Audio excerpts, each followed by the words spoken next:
ABCI. And today we got to sit down with Deidra Wilson. And Deidra is actually one of ABCI's oldest clients. Not that she's one of our oldest clients, but she's been with us for a very long time. And she is super busy, so we don't get as much time with her as we would like, just like all of the busy people in the aviation industry.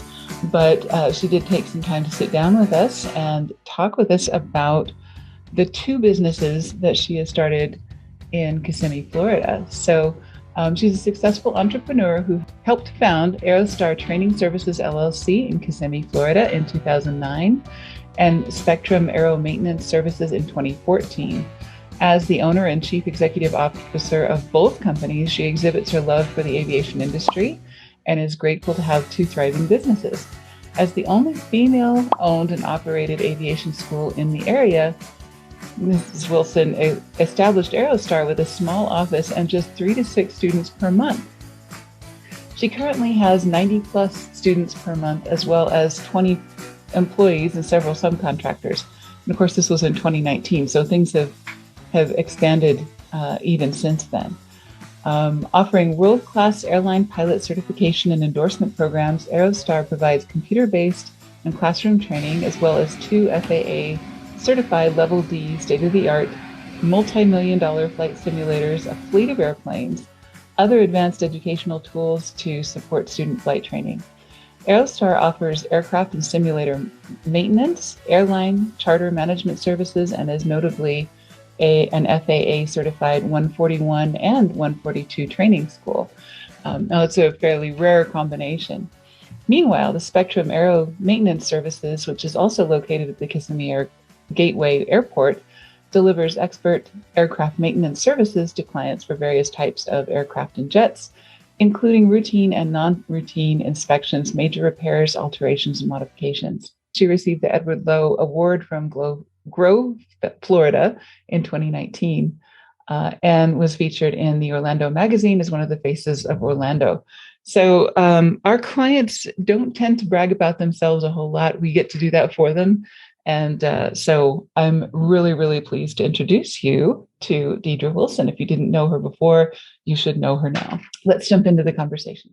The first thing I wanted to talk about is that we talk to a lot of entrepreneurs, and a lot of them we talk out of whatever they had in mind, because it is so hard to start a company in the aviation industry, to start a company at all, and then to start a company in the aviation industry is really, really difficult.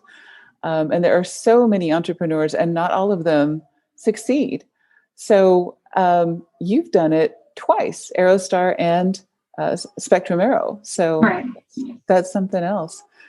What are you doing that that nobody else is? What's the secret sauce? And to be completely honest, I don't know if there is one. You have to stay persistent. You just have to keep going. I've had a lot of failures, but you learn from them too.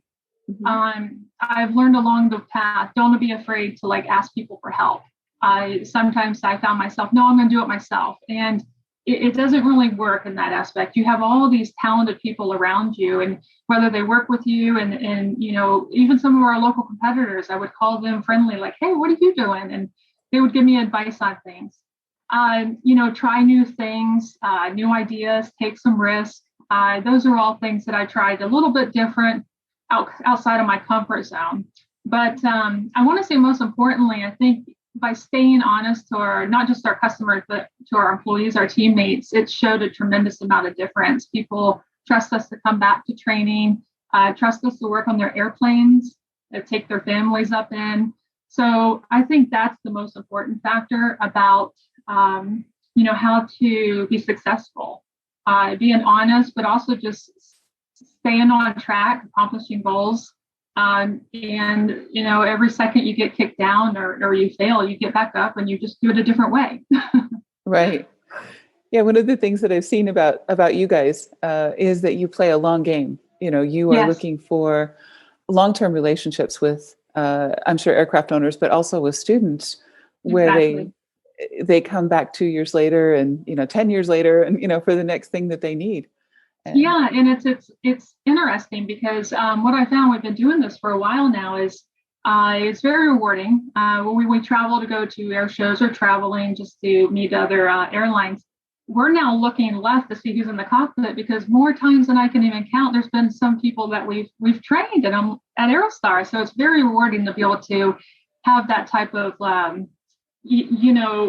reward feeling. You're like, wow, we trained them. That they came to our school, and you build relationships with these students of ours, and they become like part of our aviation family, where they go on to the airlines and they become chief pilots or CEOs. So then they refer their airlines for training to AeroStar. So it's a big circle.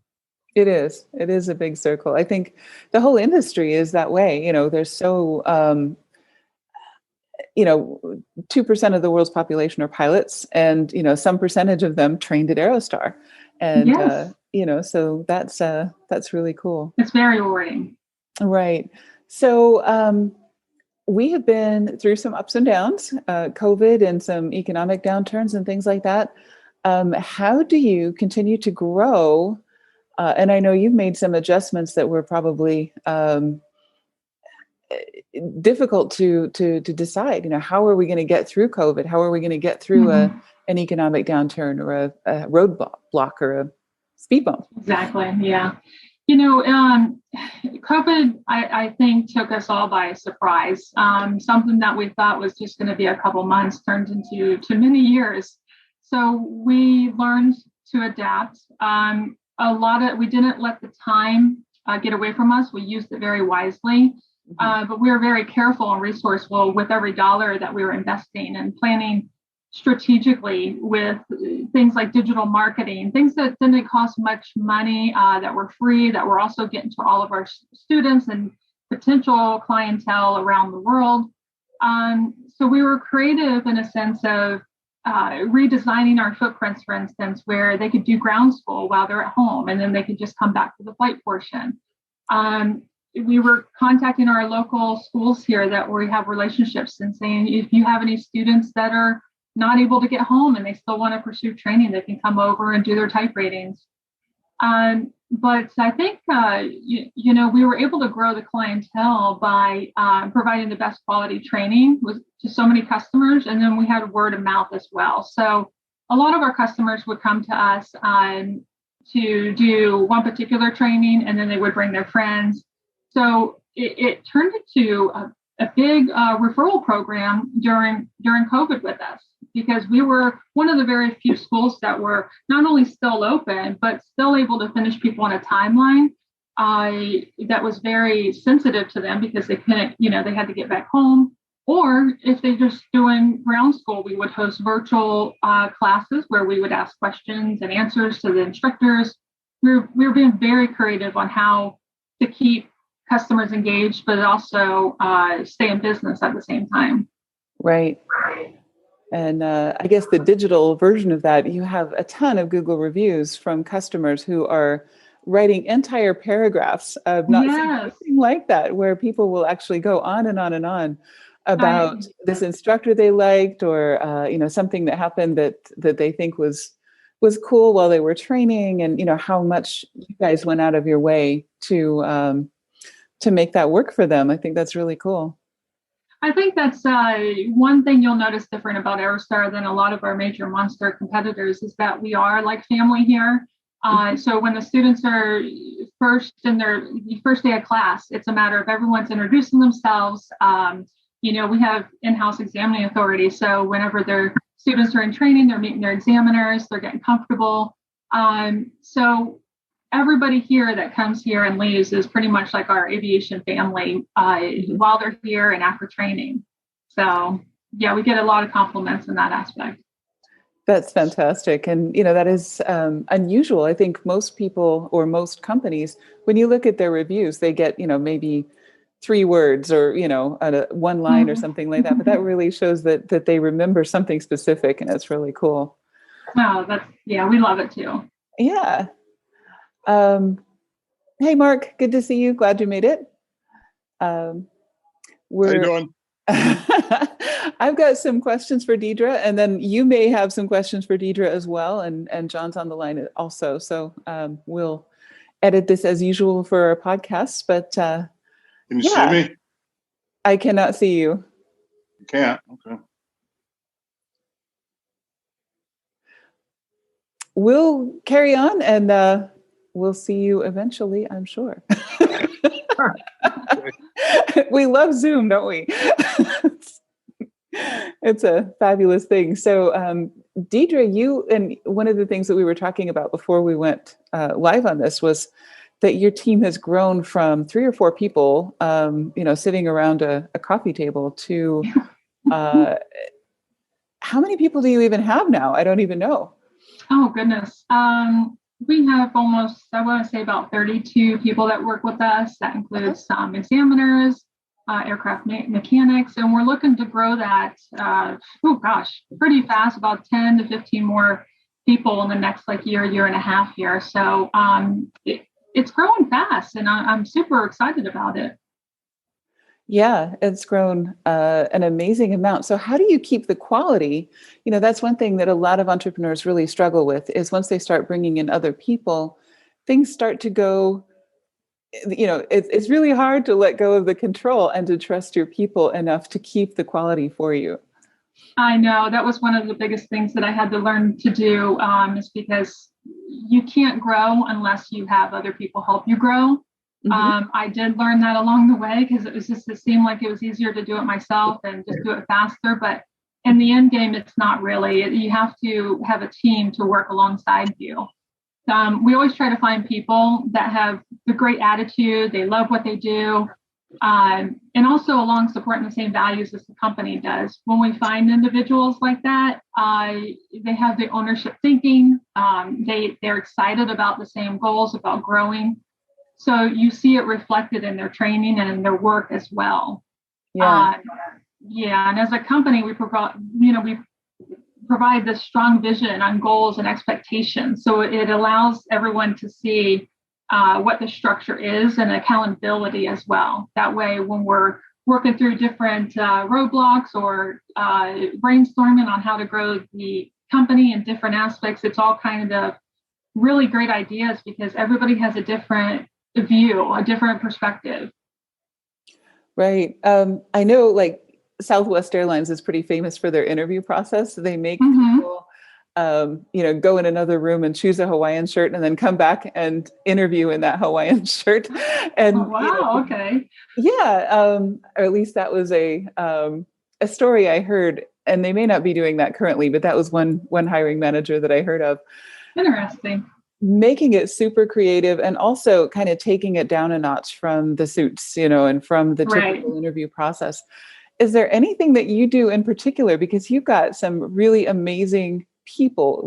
Is there a question you ask, or is there something magical you do in your interviews to make that work?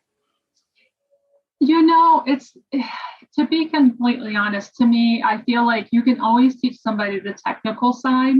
Yeah. And I know that because I was taught it. I didn't come into aviation even knowing one little thing. But if somebody's very intrigued with it and they're hungry, you can see it in their interview. You start asking questions, and they're excited about it. They're like, oh, I'm so excited about this. And you can just tell with their interview how they're going to fit in with the team.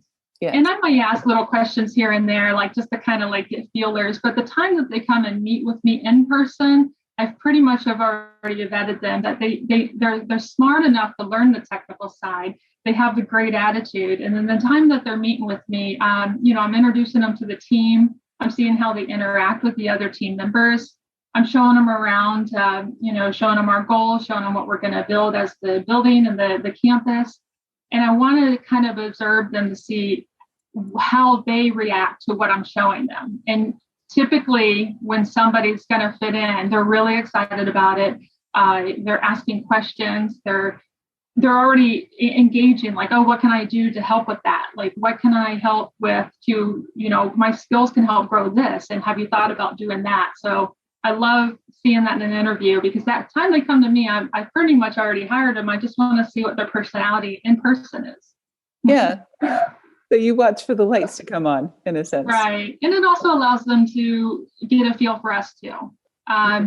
We have, like, we've had a lot of people that still work with us that have been with us since day one. Yeah. We have a lot of lifers, and they're like our family. They come over for Thanksgiving dinners. We do team building events. We're very big on employee appreciation, do fun things, barbecues, cookouts, Christmas parties.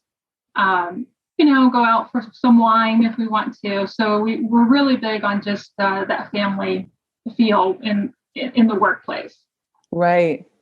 That's so important because you spend so much time together, and, it's so important that you trust each other. It is 8 and 10 hours a day is a long time to spend with people. So you have to trust them. You have to, like them as an individual, but most importantly, know that they, if you're falling behind, they have your back too. So they support you. Yeah. So it's International Women's Month. So of course, I have to ask, how is the industry looking as a career choice for women? Do you think it's growing, or is it kind of staying the same? It is so funny. In the matter of just a couple of years, I want to say in the last 5 years, I have seen such a tremendous amount of women doing all types of different positions in aviation. It seems very promising.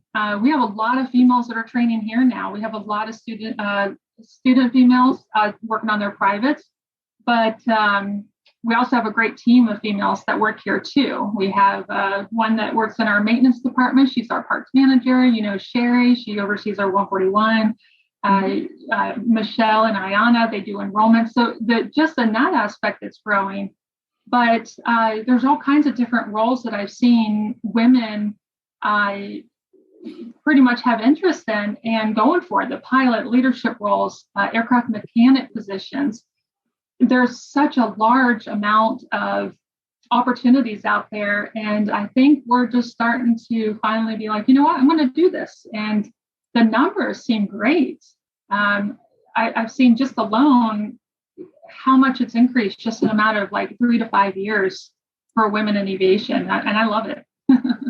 That's fantastic. I Very know. supportive. I remember, talking with Michelle, and, she had talked about when she was younger, the first female pilot she saw was kind of a revelation. I can do this. Mm-hmm. This is a possibility for me. So it's kind of cool. It's great. Yeah. I mean, there's so many different things. We have some flight attendants that are here pursuing their pilot career. Mm-hmm. We have an avionics lady that's actually looking to study our simulation department to learn how to do that. It's such a large industry, and there's so many different job opportunities and career opportunities within it. Mm-hmm. And it's going to be interesting to watch how it goes in the next 5 years. So I'm excited to see that. Exactly. And I know we've talked about this before, but for the record, you just got approved for your GI Bill for the 141 school. Congratulations on that. Thank you. So that allows people who are separating from the military to pursue careers as pilots. Have there been any particular incidences that you can tell me about that, people have gotten in because of the GI Bill or the VA, or is that so new that that's not a thing? Yeah, it's a great opportunity for the veterans to be able to utilize those benefits. We've had it on now for probably about 10 years on the 142 side, where they can do Airbus or Boeing and ATP CTP training. So the newest addition that we brought on for the VA approval for under GI Bill is the ab initio side.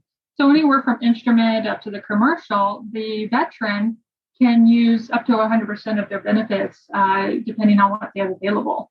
So ultimately, after their private pilot, they could stay and use their benefits with us from instrument all the way through their type rating. That will obviously make them more marketable too in the industry and obviously the airlines. So it's a great opportunity for them to be able to use those and benefit from them. Yeah, that's fantastic. And there's a lot of people coming back from the military who have an interest in aviation, or maybe have worked on aircraft and now they want to pilot them or vice versa, and things like that. So. And we've seen some veterans too change in their field of of choice. Some of them have worked in different trucking and things, and they're like, oh, I want to come and do this now. So we've seen them change the profession as well, or take advancements. But just a big flying truck. Yes, exactly. So it's a great thing to have. We're very thankful that we have it, not just for the 141, but also for the 142 also. So it's a career pilot program where they can come and do the entire package and seek employment afterwards. Right. And then you mentioned that you were just approved for the CVIS for the 141 school. So foreign pilots can come train, and you handle all of the requirements and everything for them? So we have a large presence in the domestic areas here. We're expanding into the international waters for the ab initio side. So with that said, they obviously need a training visa to come in one visa. So we recently became approved to issue the I-20s for them to obtain their N1 visas to be able to come to train here up to 1 year. So that will give the individual permission and our sponsorship to be able to come to the United States, train with us from their private all the way through their Airbus and Boeing at one location, which is great for the student because they don't have to hop around different places. Right. So that's a huge marketing piece for us to be able to offer that to our foreign students. Right. And then the fact that you got like the first lesson to type rating in one place, and the fact that you are using the same program kind of makes that a lot more efficient. The program as well as, whether they're domestic or foreign or whatever, it's just so much more efficient to follow the same program all the way through. Yeah. And what else we found is it's interesting and beneficial to the student when they're here for their private and instrument. We also have the captains that are here for their Airbus and Boeing. So they're all interacting together, and it's so neat to be able to see them being like, oh, so you're working on your instrument. Well, I fly the 737s and have 15,000 hours. So it's almost like a mentorship away, and they get to know each other, and they're asking questions, and they're getting that feel of what it's going to be like in their career, and you see them excited about it.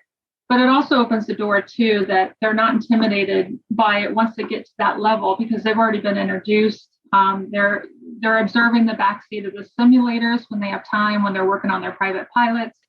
So we're introducing them into that whole entire big picture versus, the individual private instrument commercial. And it's a huge benefit to the student on a learning aspect as well. Right. And I'm sure a lot of your people that come in for their first lesson, they have so many questions about, they don't know whether they want to go Airbus or Boeing or small or large airline or foreign or domestic or whatever. So that gives them the opportunity to ask some people, what's it like? Exactly. Yeah. Well, that's fantastic. Is there anything else I should be asking you? I know. I got a question. For a long time. Yes, John. So can you, I want to get, as an example, I'm commercial instrument rated in fixed wing and rotary wing, and I would like to upgrade to a multi-engine. Mm-hmm. That's the only thing I want to do. And I've gone to several different flight schools, and they all say, nope, can't do it or won't do it unless we're going all the way through to the ATP, which I have no need for. Right. So do you guys, if I wanted to come down there and spend a week and get my multi-upgrade, could you do that? We do that with our partnership school at the moment for the multi, which is Dave Hensley. You guys probably know him. He's our chief pilot here, and he's the chief pilot at Aviation. So we work in partnership with them on the multi at the moment. So they should be able to help you with that, and I can certainly put you in contact with Mr. Dave Hensley too. Interesting. Cool. Mm-hmm. Yeah, I think one of the things we've been running into is that everybody's, it's so hard to get those multi-engine aircraft. The availability and the fact that they I think they sold it out from under you, John, a couple of times at different schools. So, they, Yes. Yeah. it's quite a challenge to get time in those. That's kind of the bottleneck there.